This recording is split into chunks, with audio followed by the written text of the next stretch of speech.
قل أعوذ برب الفلق হে নবী, তুমি বলো, আমি উজ্জ্বল প্রভাতের মালিকের কাছে আশ্রয় চাই من شر ما خلق আশ্রয় চাই তার সৃষ্টি করা প্রতিটি জিনিসের অনিষ্ট থেকে ومن شر غاسق إذا وقب আমি আশ্রয় চাই রাতের অন্ধকারে সংঘটিত অনিষ্ট থেকে, বিশেষ করে যখন রাত তার অন্ধকার বিছিয়ে দেয়। ومن شر النفاثات في العقد আমি আশ্রয় চাই গিরায় ফুঁক দিয়ে জাদু টোনাকারিনীদের অনিষ্ট থেকে।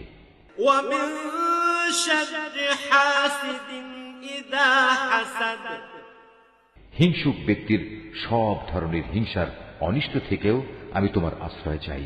হিংসুক